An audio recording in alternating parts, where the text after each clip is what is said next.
Hello, reader. If there is anyone around to read this old journal in this wasteland, I want to say that no, I'm not the man who previously owned this journal. Although I find his story quite interesting, unfortunately, as you can tell, he didn't last long outside of his apartment. I originally came here looking for food for me and the rest of my camp. There used to be nearly 30 of us, but then the monsters wiped the camp out, and only 5 of us remained. There aren't many copycats in this area anymore. I guess they got bored after a week or so without food and moved on. And I guess this book was all that was left behind. My camp will try to keep a log of our time out here, in case some other survivor or group finds it. Just as the book's previous owner did. Day 1. Randy. The group decided that since I'm the one who found the journal, I should be the one to write in it first. To get the basics out of the way, you already know there are 5 of us. But our names are Randy, Wendy, Steven, Sam, and Janet. We've been out here since the beginning of their takeover, scavenging, searching, and just surviving. God, sometimes I wonder why we even keep going, but I guess the simple answer is because we need to. We need to find out how to beat these things, and we need to find out how to avoid them. Otherwise, who else will? I've heard plenty of theories about how the copycats came to be. Steven thinks they were made by the Taliban or some other terrorist group. Wendy thinks that they're aliens, and Sam and Janet and I agree that they're probably some military experiment. Although, I guess where they came from doesn't matter. What does matter is we find out how to stop them. Steven. Randy decided that he had written enough for the first day, so I guess it's my turn. He said to try and keep things simple, so I'll try to explain how we've been doing lately. Here are a few things to note. We found a radio. Although the only channel was just some crazy rambling, it's nice to know that there are other people still out there, because it's much less comforting when their yelling is cut off by screaming and crunching. It's been quite a while now. Occasionally a couple of songs play, but most of the time all we hear from the radio is one word on repeat. Goliath. Sam. First off, I want to clarify that Steven tends to focus on the darker side of things. I guess that's why he mentioned the radio. However, I think that I have some information that could probably help if you begin to notice that copycats are nearby. First, we found out why the canned food was going bad. The copycats, specifically these slug-like things that I call crawlers, make these little, almost impossible to see holes on the cans. We found that can be stopped just like a normal slug. They shrivel up when they touch salt. Second, we found out that it's very easy to blend in with the copycats during emergency situations. If you have an extra shirt or some extra clothes and some sticks handy, you can use them to mimic their gaunty, deformed appearance quite convincingly. That's all from me. To write again soon. Wendy. I'll try to keep this short. Now that the guys have said their pieces, I think it's time to write some more important information down. First off, there's a military research station near here that we plan on visiting to see if we can learn anything. Second off, I'm not going to write this that often. I don't see why everyone's just okay with writing something that Randy pulled out of a dead guy's hands. Janet. I've been feeling sick lately. Luckily, we all agreed not to read each other's journal entries, so I think we can finally get everything off of my chest now. My dad used to be a neuroscientist before the monsters got him. It's part of the reason I convinced everyone to try and visit the research center. I just hope that he's somehow still alive there. Day 2. Randy. One of them is in the camp. It's just standing there, staring at the radio. It's not deformed as the others, but its skin is bleach white. It's wearing some kind of robe. To make things worse, Janet's sick. She's been puking for hours. Steven. It doesn't make sense.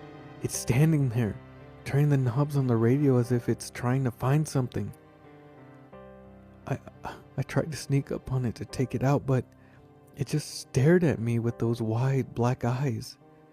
Whatever that thing is doing, it can't keep it up. Just as long as it never goes near me again. Sam. Blank. Wendy. Blank. Jeanette. Goliath. Goliath. Its name is Goliath. Their king. And soon to be mine. Day 3. Randy. I woke up to hear the radio blaring. That thing was messing with the radio again. Although I guess this time it learned how to change the volume. It was chanting along with it, its voice rough yet bubbly. Like its throat was filled with mucus, each sound just saying, Goliath! Again and again. I managed to shoot the creature, but the radio didn't turn off. I'm gonna try and take out its batteries before the sound drags more copycats to our location. Steven. I'm worried about Sam. He seemed really excited about the journal until Janet got sick. She's a lot worse now. At first I thought she brought the radio into her tent, but now it was her, speaking in that cold, monotone voice. I think she's infected with the strand, but Sam refuses to believe me. Sam. If you remember previously, the man who owned this book before us wrote down a couple of copycat types here. Obviously, he didn't know all of them, so here's a bigger guide to you. The Armored. If you remember stalkers, they're a lot similar, only they have random junk covering their bodies. I once saw one covered in cement. They aren't actually that hostile. They're more just drones that alert to bigger copycats, although they will try to kill you first to make feeding easier. Crawlers. We've already talked about these, at least I have. Essentially, they're these big slug things that sort of look like fingers. I picked up one once. It was slimy, and it stung. They have these little needles on the bottom of their heads, which they use to get access to food. Although they do target cans of food and perishable items, I think that they do this to make potential prey for the bigger copycats weaker. The Pale. Non-hostile. Beings with pale skin and black eyes. They look half starved. The only one we've come across seems to only want to hear the word Goliath. The Strand. This only appeared on day 4 of the copycat invasion.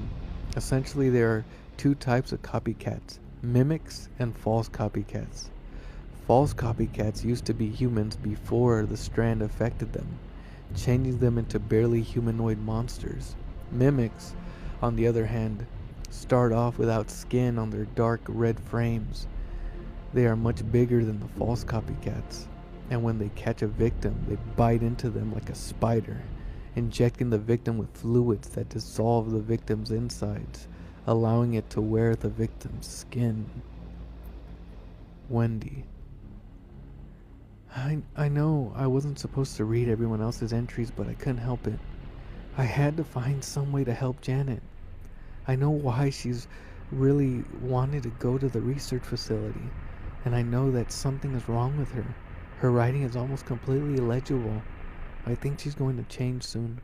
I told the others that we should vote to go to the research center tomorrow and try to find some sort of clue for the strand or any information regarding whatever Goliath is. Janet. And so the devil rose from the ground and claimed himself God. And the people in their foolishness believed him, breaking any and all natural law to please him, in science and in sin. They gave him form, gave him mass, each and every one of them pressing the name of their giant, praising the name Goliath as he made them perfect as he was. Vote. Randy. Yes. Steven. Yes. Sam. No. Wendy. Yes. Janet. Praise Goliath. Praise be Goliath, son of Loki, king of mimicry. Day 4. Randy. Everyone was disturbed by what Janet said during the vote.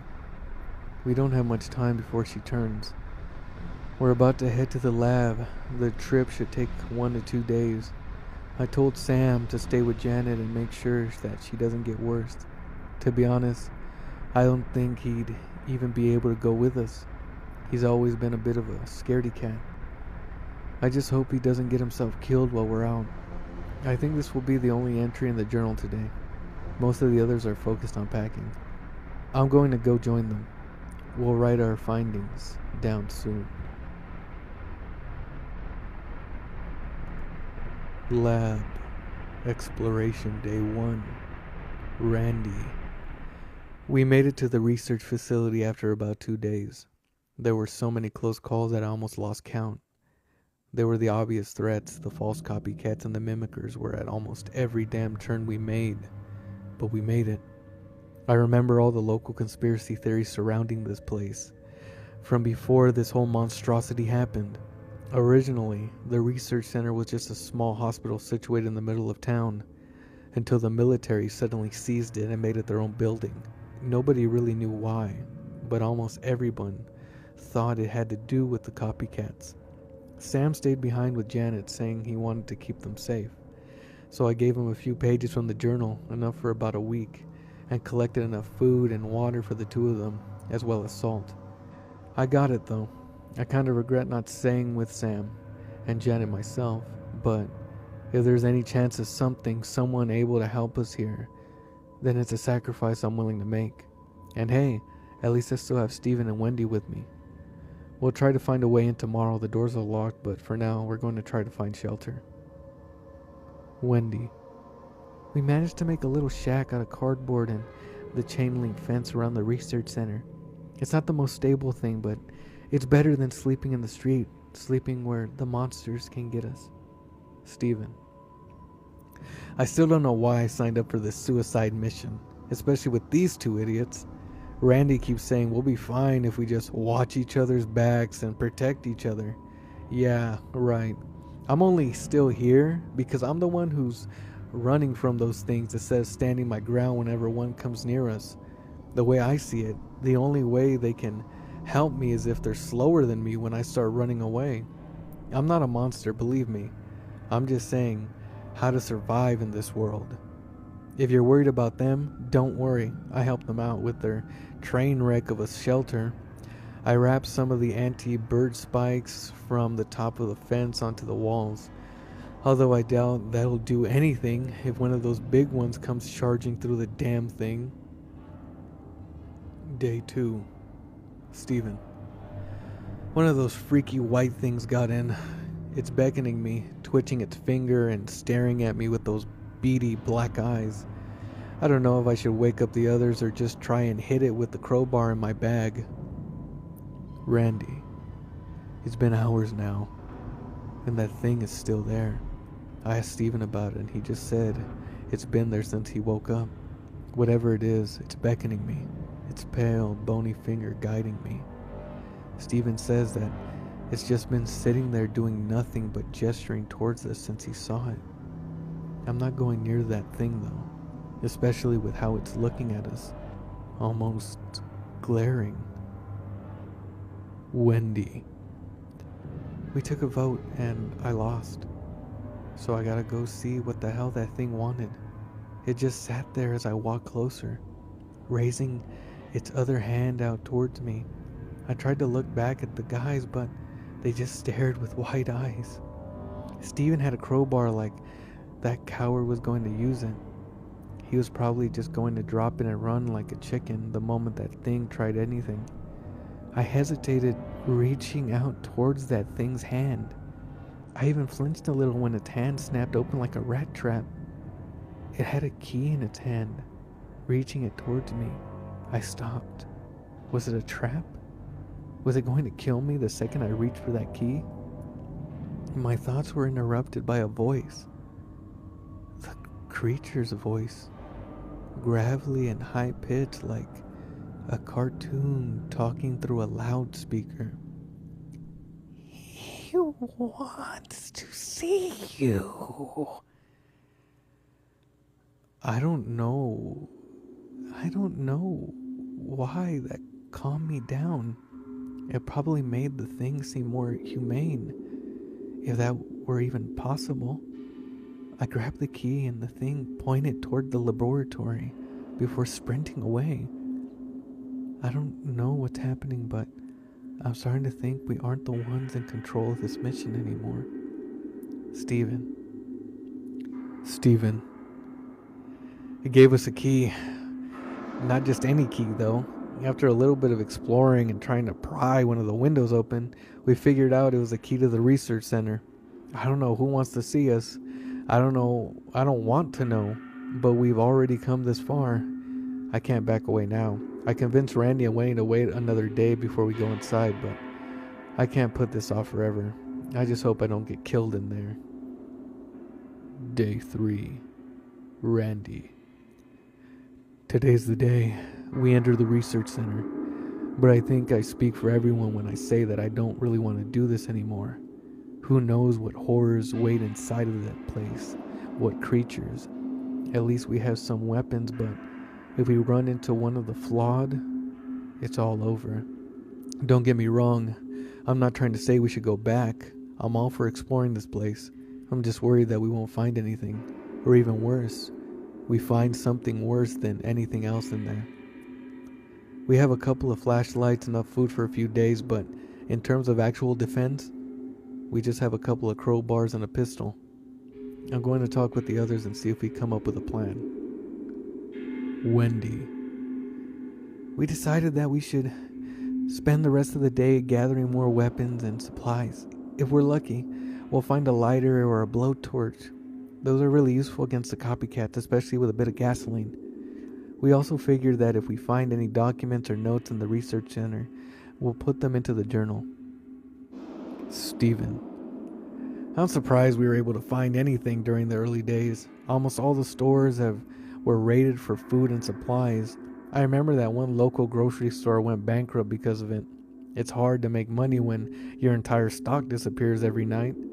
I guess we should count ourselves lucky that we were able to get what we did, though. We found a couple of wooden planks, some barbed wire, some baseball bats, and a few knives.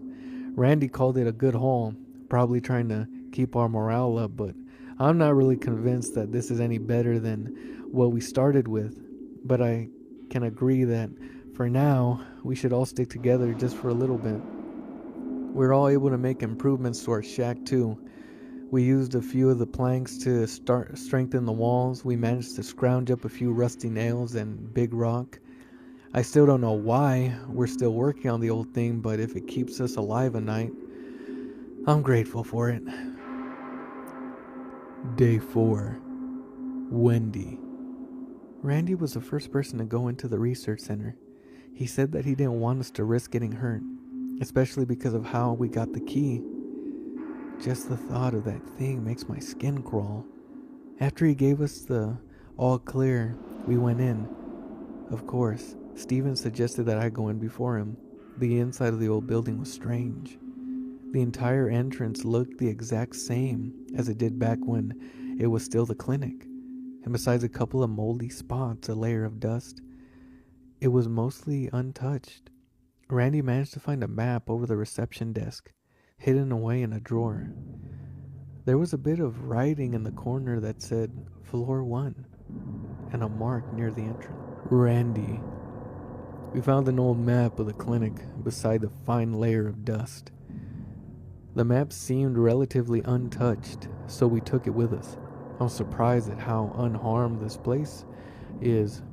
4 years of abandonment and disrepair, and yet almost nothing was broken, torn, or caved in. It's almost like all the people here just vanished. Steven doesn't really like being here, I can tell. There's a lot of history between his family and this building. His mother worked here as a scientist before everything fell apart. I think that's how he met Janet. I just hope he doesn't try to chicken out. Steven. I found the stairwell. It's not that far from the entrance, but it just feels out of place. I remember back when my mom worked here, they were doing construction in this place, but I don't remember anything about there being other floors. Then again, I stopped visiting after my mom went missing. I don't even know why I'm writing this down, why I even keep writing this stupid book. I guess it's a little reassuring that maybe someone will know what happened to us, and that I'll have some mark on history. I don't know. Day 4. Randy. We went down the stairwells today. I don't really know what we're expecting, but it wasn't what we found. At the bottom of the stairwell, there was just a pair of rusty green doors. They had windows, but there was too much dust and grime to really see through them. I still remember the feeling of dread as the doors cracked open against my hand. I can still feel my heart pounding when I saw those things. Then again, all of that just happened about 10 minutes ago. Steven. I still don't know how we outran those things. They were so close behind us that I thought we were all goners. God, their teeth were so sharp. I guess I should provide some context. After Randy opened the door, there were these things behind them. They were some type of copycat, but nothing we had ever seen. They were big and walked on 6 legs. They had red, exposed muscles like stalkers, but they moved like cockroaches. They had these big, almost bone-like spikes at the end of each insectoid limb. And they had big, wide mouths filled with long, sharp teeth like anglerfish. They looked blind, but they obviously weren't. They were looking directly at us the whole time. I remember their shrieking too. The moment Randy took an uneasy step towards them, it was loud, piercing through my ears and making my head hurt. It sounded like someone throwing a screwdriver in a garbage disposal and forcing it to stay in. I don't even know how we managed to get away in time, or how they even got in there. Wendy. Those things looking for us. I don't think they can get under the desks, though.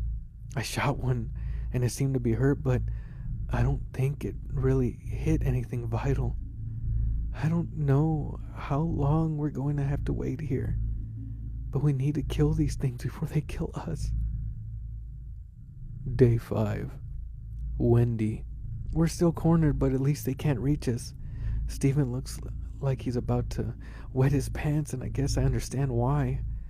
He's always had a fear of bugs, and this situation definitely isn't helping him at all. Steven. Wendy said that bullets hurt them, so why the hell aren't we releasing all of our rounds on these things? I know we saved the gun for life or death situations, and this is definitely a life or death situation, so why the hell aren't we killing these things? Randy. We had to put a gag on Steven. His hyperventilating was getting too loud. It was drawing those things closer. If we can't wait those creatures out, we're going to have to kill them. I really hope it doesn't come to that, though. When you kill one of those things, the other ones near will become a lot less predictable. Day 6. The crawlers died. I think it starved to death. I don't know what was more unsettling, watching them while they were alive or staring at one as it lunged towards us, only to collapse with a dying sigh. At least now we can get the hell out of here. Not. Wendy, of course. Of course, one would die right in front of the doors. What more could go wrong? To make matters worse, no matter how hard we try, the damn thing won't budge. I guess our only course of action is to move forward. Randy. I get why Steven and Wendy were mad. To be honest, I just wanted to curl up and cry when I saw that damn thing blocking the door. I'm just glad that we weren't devoured to blaming each other. I'm just glad that we haven't devolved to blaming each other. I told Steven and Wendy that while we're here, we might as well look for better weapons, and I'm glad we did. I managed to get one of those case of emergency axes, and Steven was able to get a couple of tacks. They sound useless, I know, but trust me, the copycats hate stepping on them just as much as we do. Wendy found a couple more maps, each one with the words warning, level 5 access only, written in red in the back. There's one map for the floor we're on, floor 2, and a map for one floor more. Homo Faulus Research Station 1. It looks like there's 5 rooms on this floor: the office area, the break room, the executive office, a communication room, and another stairwell. This place is a lot more worn down than the first floor. The floor is covered with plaster and debris, almost like a grenade went off in here, and the cubicles are all torn apart. Wendy. I found a couple of crackers in the break room. They were old and stale, but food is food. Steven seemed to be proud of himself for finding those tags, and Randy seemed to support him. What an idiot. Maybe instead of grabbing anything shiny, those two idiots could actually look for something useful. I'll admit that axe may come in handy, but if those two don't step it up, we're all going to die here. Steven. I don't think Wendy and Randy really get why I'm excited about the tags. You see, if I use them and some of the barbed wire, one of the bats, and some of extra rusty nails, I can give us more of a fighting chance. Plus I found a stapler. I'm going to keep exploring, but as soon as those two idiots go to sleep, I'm working on my trump card. Day 7. Randy. I have to admit, Steven's new weapon looks really effective. It's not really cliche for the kind of situation. I think Wendy spent the last night looking for more supplies, though. She looks exhausted and cranky. I hope she doesn't keep this up. The last thing we need is to have to drag someone around because they're too tired to move by themselves. Steven. I'm worried about Sam and Janet. At least I knew them before all this started. Our parents all worked at this place before the copycats took over. I don't really even know Randy and Wendy before they joined our group. Just like the other people who used to travel with us. They just showed up one day covered in scratches and bruises. I just hope those two are doing okay out there. Although I'm pretty sure Janet's probably succumbed to the strand by now. Wendy. While Steven was goofing around with our supplies last night, I found a nail gun in a custodial closet. It was small, not even marked on the map, but it didn't have a decent amount of stuff in it. I got a couple of various chemical cleaning supplies and a lighter, as well as a few boxes of nails for the nail gun. I suggest that we spend the rest of the day resting so that we can be prepared to go to floor 3 tomorrow.